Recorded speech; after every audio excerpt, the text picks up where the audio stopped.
Good morning and a very warm welcome to all. So today we are going to learn about reflex action and reflex arc. For example, ഇപ്പോൾ നമ്മൾ എന്തെങ്കിലും ചൂടുള്ളതോ അല്ലെങ്കിൽ നല്ല മുള്ളുള്ള വല്ല ചെടി എങ്ങാനും തൊട്ട് കഴിയുമ്പോൾ നമ്മൾ പെട്ടെന്ന് തന്നെ കൈ പിന്നോട്ട് വലിക്കും. അപ്പോൾ അതെന്തുകൊണ്ടാണ്? ബിക്കോസ് ദർ ഈസ് പെട്ടെന്നുള്ള ആ ഒരു ആക്ഷൻ അത് നമ്മൾ കരുതി കൂട്ടി വലിക്കുന്നതല്ല. It is an involuntary movement. അപ്പം അതിനെക്കുറിച്ചാണ് we are going to study in this session. Reflex action. So the reflex action എന്ന് പറയുന്നത് it is a sudden withdrawal of the body parts which comes in contact with the objects which are extremely hot or cold or pointed or the animals that are scary or poisonous. അതായത് നമ്മുടെ പെട്ടെന്നുള്ള body പാർട്സിന്റെ sudden withdrawal ആണ് എന്ത് reflex action എന്ന് പറയുന്നത്. ഇപ്പോൾ hot objects നമ്മൾ touch ചെയ്താൽ, അതുപോലെ തന്നെ പോയിന്റഡ് ഒബ്ജക്ട്സ് ടച്ച് ചെയ്താൽ അപ്പോൾ നമ്മൾ പെട്ടെന്ന് തന്നെ വിഡ്രോ ചെയ്യും.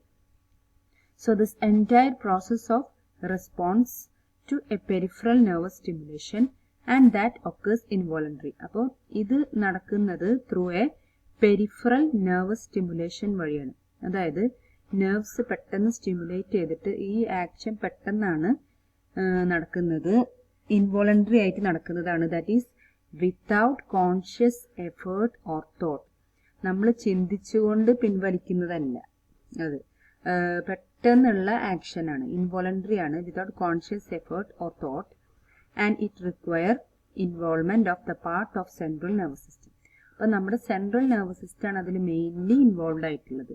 നമ്മൾ പോലും അറിയാതെ ആക്ഷൻ ഇൻവോളണ്ടറി ആയിരിക്കും. അപ്പോൾ അങ്ങനെയുള്ള ആ ഒരു ആക്ഷനെയാണ് എന്ത് പറയുന്നത്? Reflex action. ഇനി ഈ റിഫ്ലെക്സ് പാത്വേ അല്ലെങ്കിൽ റിഫ്ലെക്സ് ആർക്ക് എന്ന് പറയുന്നത് എന്താണ്? ഏത് പാത്വേ വഴിയാണോ ഈ പെട്ടെന്നുള്ള ഈ നമ്മൾ വിഡ്രോവൽ ഓഫ് ഒബ്ജക്ട്സ് നടക്കുന്നത്, ആ നെർവസ് സ്റ്റിമുലേഷന്റെ ആ പാത്തിനെയാണ് എന്ത് ഇവിടെ റിഫ്ലെക്സ് പാത്വേ എന്ന് പറയുന്നത്. ഇത് ടെക്സ്റ്റ് ബുക്കിലുള്ളൊരു ഡയഗ്രാം ആണ്. അതായത് നീ ജെർക്ക്, അതായത് അതായത് നമ്മൾ കാൽമുട്ടിന് ഡോക്ടറെ അടുത്ത് കൺസൾട്ട് ചെയ്യാൻ പോയാൽ ചില ആൾക്കാരിൽ എന്തെങ്കിലും മുട്ടുവേദന അങ്ങനെ എന്തെങ്കിലും പറയുമ്പോൾ ഡോക്ടർ ചെക്ക് ചെയ്യാറുണ്ട്. ഒരു ഇൻസ്ട്രുമെന്റ് വെച്ചിട്ട് നീസിൽ തട്ടി നോക്കാറുണ്ട്. അപ്പോൾ ഓട്ടോമാറ്റിക് ആയിട്ട് നമ്മുടെ കാലൊന്ന് ജെർക്ക് ചെയ്യും. അത് നമ്മൾ പോലും അറിയാതെ വരുന്നൊരു ആക്ഷനാണ്. അപ്പോൾ അതും ഈ റിഫ്ലെക്സ് ആക്ഷനിൽ പെടുന്നത് തന്നെയാണ്. അപ്പോൾ അതിന്റെ പാത്വേ ആണ് ഇവിടെ കാണിച്ചിരിക്കുന്നത്. ഏത് പാത്വേ വഴിയാണ് ഇതിൽ സിഗ്നൽ പോണത്, പെട്ടെന്നുള്ള നമ്മളെ വിഡ്രോവലിന് കാരണം എന്തൊക്കെയാണ്, അതാണ് ഇതിൽ പറയാൻ പോകുന്നത്. So the reflex pathway, it comprises at least one efferent neuron. Efferent neuron, അതായത് ഈ പാത്വേയില് ഒരു efferent neuron എങ്കിലും ഉണ്ടാവും. Minimum 1 efferent neuron. Efferent neuron എന്ന് പറയുന്നതാണ് റിസപ്റ്റർ ആൻഡ് 1 efferent neuron. അപ്പോൾ ഒരു efferent neuron ഉണ്ടാവും, ഒരു efferent neuron ഉണ്ടാവും. അപ്പോൾ 2 ന്യൂറോൺസ് എങ്കിലും മിനിമം ഉണ്ടാവും ഈ റിഫ്ലെക്സ് പാത്വേയിൽ. appropriately and they are arranged in series. അവർ സീരീസ് ആയിട്ടാണ് അറേഞ്ച് ചെയ്തിട്ടുള്ളത്. അപ്പോൾ what is the duty of afferent neuron? Afferent ന്യൂറോണിന്റെ ഡ്യൂട്ടി എന്താണ്? It receives signal from the sensory organs. അതായത് ഈ സെൻസറി ഓർഗൻസ് എന്നുള്ള സിഗ്നല് റിസീവ് ചെയ്യും. അതായത് സെൻസറി ഓർഗൻ എന്ന് പറയുമ്പോൾ സ്കിൻ, അതേപോലെ തന്നെ ഐസ്, ഇയേഴ്സ്, നോസ്, ഇതൊക്കെ സെൻസറി ഓർഗൻസ് ആണല്ലോ. ഇവിടെ കാണിച്ചിട്ടുള്ള സെൻസറി ഓർഗൻ സ്കിന്നാണ്. അപ്പൊ അവിടെ നിന്നുള്ള സിഗ്നൽ റിസീവ് ചെയ്തിട്ട് it is transmitting those impulse through dorsal nerve root ganglion, എന്നിട്ട് അത് സെൻട്രൽ നെർവസ് സിസ്റ്റത്തിലേക്ക് എത്തിക്കും. അതാണ് എഫറന്റ് ന്യൂറോണിന്റെ ഡ്യൂട്ടി. അപ്പോൾ സെൻസറി ഓർഗൻസ് എന്നുള്ള സിഗ്നല് അത് ട്രാൻസ്ഫർ ചെയ്യും എങ്ങോട്ട്? സെൻട്രൽ നെർവസ് സിസ്റ്റത്തിലേക്ക്. എങ്ങനെ? ത്രൂ ഡോർസൽ നെർവ് റൂട്ട്, അതുവഴിയാണ് ട്രാൻസ്ഫർ ചെയ്യുന്നത്. സെൻട്രൽ നെർവസ് സിസ്റ്റത്തിലേക്ക് എത്തിക്കും. That is at the level of spinal cord. ഇനി ഇഫറന്റ് ന്യൂറോണിന്റെ ഡ്യൂട്ടി എന്താ? Efferent neuron that carry signal from the central nervous system to എഫറൻ. ഇനി ഇഫറൻ ന്യൂറോൺസിന്റെ ജോലി എന്തെന്ന് വെച്ചാൽ സെൻട്രൽ നെർവസ് സിസ്റ്റത്തിൽ നിന്നുള്ള സിഗ്നല് ഇഫറന്റ് പാത്വേ, ഈ റെഡ് കളറാണ് ഇഫറന്റ് പാത്വേ, അതുവഴി പാസ് ചെയ്തിട്ട് ഈ റെഡ് കളറും ഓറഞ്ച് കളറും എന്ത് തന്നെയാണ്? ഇഫറന്റ് പാത്വേ തന്നെയാണ്. ഈ ബ്ലൂ കളറാണ് ഡോർസൽ റൂട്ട് ഗാംഗ്ലിയോൺ. ഇതുവഴിയാണ് എഫറന്റ് ന്യൂറോൺസ് പാസ് ചെയ്യുന്നത്. അതായത് സെൻസറി ഓർഗനിൽ നിന്നും സെൻട്രൽ നെർവസ് സിസ്റ്റത്തിലേക്ക് എത്തും. ഇഫറന്റ് ന്യൂറോൺ എന്ന് പറയുന്നത് സെൻട്രൽ നെർവസ് സിസ്റ്റത്തിൽ നിന്നും എവിടേക്കാണ് പാസ് ചെയ്യുന്നത്? സെൻസറി ഓർഗൻസിലേക്ക് പാസ് ചെയ്യും. ഇപ്പൊ 2 കളർ കൊടുത്തിട്ടുണ്ട് ഇഫറന്റ് പാത്വേ. ഈ ഓറഞ്ച് കളറ് നേരിട്ട് സെൻസറി ഓർഗൻസിലേക്ക് ട്രാൻസ്ഫർ ചെയ്യും, അതായത് മസിൽസിലേക്ക് എത്തിക്കും. അങ്ങനെയാണ് നമുക്ക് പെട്ടെന്ന് തന്നെ നമ്മൾ മസിൽസ് വിഡ്രോ ചെയ്യണത്. അതായത് നമ്മൾ കാല് ജെർക്ക് ചെയ്യും, ഈ ഇവിടെ ഇത് തട്ടുമ്പോൾ, മുട്ടിന് തട്ടുമ്പോൾ. പിന്നെ ഈ റെഡ് കളർ കാണുന്നതാണ് impulse which are transferred to the motor end plate, അതായത് ഇഫക്റ്റർ. ഇത് 2 ടൈപ്പ് ഇഫക്റ്റേഴ്സ് തന്നെയാണ്. So the efferent neuron carry signal from the central nervous system to effectors. Effectors എന്ന് പറയുന്നത് സെൻട്രൽ നെർവസ് സിസ്റ്റത്തിൽ നിന്നും ഇഫക്റ്റേഴ്സ്, ഇതുവഴിയാണ് നമുക്ക് ആ ജെർക്കിങ് നമുക്ക് അനുഭവപ്പെടുന്നത്, ആ റെസ്പോൺസ്. ഇവിടെ സിഗ്നൽ സെൻട്രൽ നെർവസ് സിസ്റ്റത്തിൽ നിന്നും ഇവിടെ എത്തണം, എങ്കിൽ മാത്രമേ നമ്മൾ ആ ഒരു ജെർക്ക് റെസ്പോൺസ് നമ്മൾ കാണിക്കുള്ളൂ.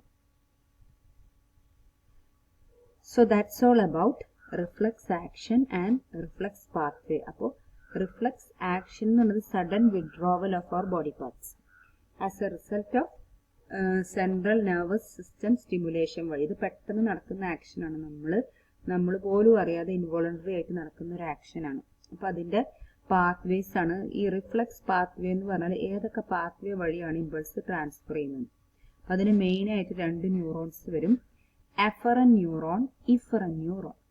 എഫറൻ ന്യൂറോൺ എന്ന് പറയുന്നത് signals it is receive sensory ഓർഗനിൽ നിന്നും ആ ഇമ്പൾസ് നേരെ സെൻട്രൽ നെർവസ് സിസ്റ്റത്തിലേക്ക് എത്തിക്കും. ഏത് വഴി? ഡോർസൽ റൂട്ട് ഗാംഗ്ലിയോൺ വഴി. ഇനി സെൻട്രൽ നെർവസ് സിസ്റ്റത്തിൽ നിന്നും ഇഫക്റ്റർ ഓർഗൻസിലേക്ക് എത്തിക്കും. അത് ഇഫറൻ പാത്വേ ആണ്, ഇഫറൻ ന്യൂറോൺസ് ആണ് അതിൽ ടേക്ക് പാർട്ട് ചെയ്യുന്നത്. അപ്പൊ ഈ ഇഫക്റ്ററിൽ എത്തിക്കഴിയുമ്പോഴാണ് നമ്മൾ ആ ജെർക്ക് റെസ്പോൺസ് ഇവിടെ കാണിക്കുന്നത്, അതായത് സഡൻ വിഡ്രോവൽ. ഇപ്പൊ ചൂടുള്ള എന്തെങ്കിലും സാധനം തൊട്ട് കഴിയുമ്പോൾ നമ്മൾ കൈയെടുക്കുന്നത് ആ ഇമ്പൾസ് നമ്മുടെ ഇഫക്റ്റർ ഓർഗനിലേക്ക് എത്തിയതിന് ശേഷം മാത്രമേ നമ്മൾ വിഡ്രോ ചെയ്യുള്ളൂ നമ്മുടെ ബോഡി പാർട്സ്. അപ്പോൾ അതാണ് ഇവിടെ ഇഫക്റ്റർ എന്ന് പറയുന്നത്. അപ്പോൾ ആ ഒരു പാത്വേ ആണ് this reflex pathway. Next we can discuss about sensory reception and processing. അതായത് have you feeled about how അതായത് ക്ലൈമാറ്റിക് ചേഞ്ചസ് വരുമ്പോൾ നമുക്കത് ഫീൽ ചെയ്യാറുണ്ട്. ഇപ്പോഴത്തെ ക്ലൈമറ്റ് നല്ല റെയിനിയാണ്, അപ്പോൾ വി ഫീൽ വെരി കോൾഡ് അല്ലേ? How you feel cold? എങ്ങനെ നമുക്ക് കോൾഡ് ഫീൽ ചെയ്യുന്നത്?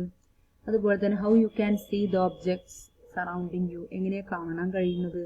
How you can hear the sound surrounding you, എങ്ങനെയാണ് ശബ്ദങ്ങളെല്ലാം എങ്ങനെയാണ് കേൾക്കാൻ കഴിയുന്നത്?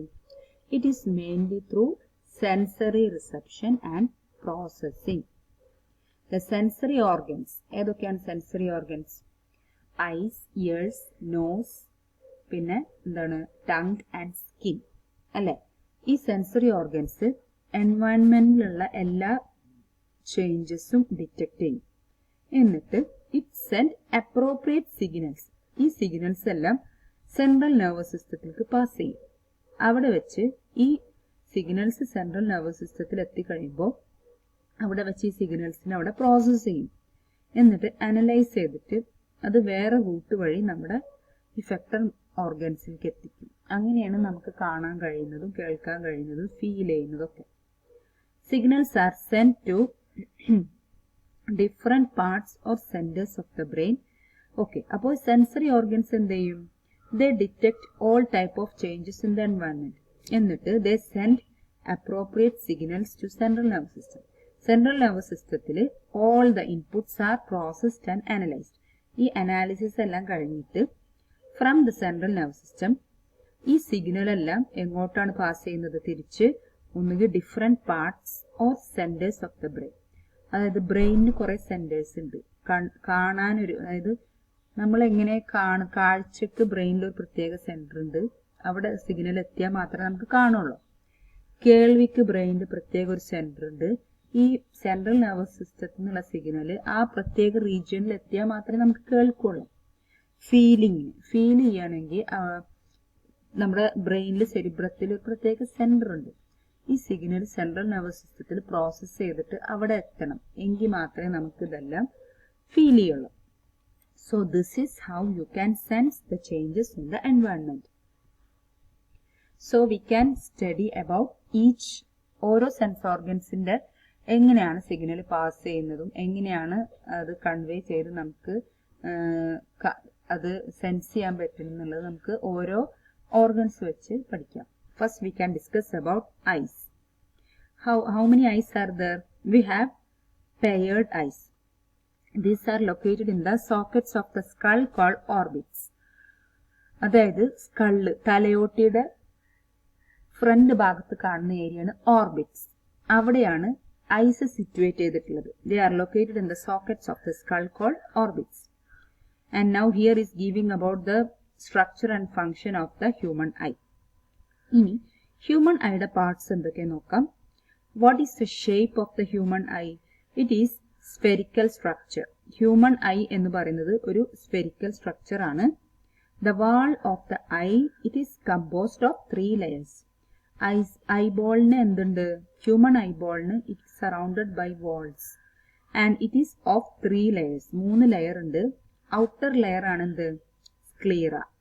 It is composed of dense connective tissue. പിന്നെ anterior portion of this layer is called cornea. അപ്പോൾ നമ്മൾ പുറമേ കാണുന്ന വൈറ്റ് ഏരിയയാണ് സ്ക്ലീറ. ഈ വൈറ്റ് ഏരിയയിൽ തന്നെ ഏറ്റവും front portion, anterior portion of this layer is called what? cornea. cornea എവിടാണ്? കണ്ണിന്റെ ബ്ലാക്ക് കളർ, അതായത് നമ്മൾ ഐസിന്റെ വൈറ്റിൽ കാണുന്ന ബ്ലാക്ക് കളർ റൗണ്ട് ആണ് എന്ത്? Cornea. So this portion is cornea. അപ്പോൾ സ്ക്ലിയറുടെ ഫ്രണ്ട് ഭാഗത്താണ് കോർണിയ വരുന്നത്. മിഡിൽ ലെയറിന് പറയുന്ന പേരാണ് കൊറോയിഡ്. This is sclera. സ്ക്ലീറിന്റെ ഫ്രണ്ട് പോർഷൻ ആണ് കോർണിയ. നെക്സ്റ്റ് ലെയർ ആണ് എന്ത്? Choroid portion. ഇവിടെ അടയാളപ്പെടുത്തിയിട്ടില്ല, ഉണ്ട്, ഓക്കെ. അതിന്റെ സ്ക്ലീറ കഴിഞ്ഞിട്ട് വരുന്ന ഈ തിൻ ലെയർ ആണ് എന്ത്? Choroid. Choroid layer it contain many blood vessels and looks bluish in colour. അപ്പോൾ choroid containing many blood vessels. The choroid layer is very thin over the posterior 2/3 of the eye. അതായത് നമ്മളെ ഐസിന്റെ posterior പൊസിഷനിൽ വെച്ച് നോക്കുമ്പോൾ this layer is very thin over the posterior 2/3 of the eyeball, but it becomes thick in the anterior part to form ciliary body. അപ്പോൾ choroid anterior പോർഷനിൽ നല്ല തിക്കായിട്ട് കാണാം, പക്ഷെ പോസിറ്റീരിയർ പോർഷനിൽ വെരി തിന്നായിട്ടാണ് നമുക്ക് കാണാൻ കഴിയുന്നത്. ബാക്ക് സൈഡിൽ തിന്നും ഫ്രണ്ട് സൈഡ് ആന്റീരിയർ പോർഷനിൽ ഈ കൊറോയിഡ് വളരെ തിക്കായിട്ടാണ് നമുക്ക് കാണാൻ കഴിയുന്നത്. And it forms A ciliary body. അപ്പോൾ ആന്റീരിയർ പോർഷനിൽ തിക്കായിട്ട് കാണും. And that portion is in the form of ciliary body. ഇവിടെ കാണുന്നതാണ് ciliary body. The ciliary body itself continue forward to form a pigmented and opaque structure called iris, which is visible colored portion of the eye. അപ്പോൾ ഈ ciliary body continues forward to form a pigmented and opaque structure. Pigment അതായത് colour ഉള്ളതും opaque ആയിട്ടുള്ള structure form ചെയ്യും. അതിനാണ് എന്ത് പറയാ? Iris. It is visible coloured portion of the eyes. ഐസിന്റെ വിസിബിൾ ഫ്രണ്ട് പോർഷനിൽ കാണുന്നതാണ് എന്ത്? ഐറിസ്. നമ്മുടെ കണ്ണിന് ഐറിസിന്റെ കളർ ഡിപ്പെൻഡ് ചെയ്തിരിക്കും. ചിലരുടെ ഐറിസ് ബ്ലാക്ക് കളറായിരിക്കും, ചിലരുടെ ഐറിസ് ബ്രൗൺ കളറായിരിക്കും, ചിലരത് ഗ്രീൻ കളറായിരിക്കും. അപ്പൊ അതിനനുസരിച്ച് നമ്മൾ ഓരോന്നും പറയാറില്ലേ, പൂച്ചക്കണ്ണാണ് അങ്ങനെയാണ്. അപ്പൊ ഈ ഐറിസിന്റെ കളറിനെ ഡിപ്പെൻഡ് ചെയ്തിരിക്കും ഓരോ കണ്ണിന്റെ ഇത് വരുന്നത്. So this iris is visible coloured portion of the eyes. Iris ഇവിടെ കൊടുത്തിട്ടുണ്ട്. This point is iris. So the ciliary body continues forward to form iris. Now next is eyeball.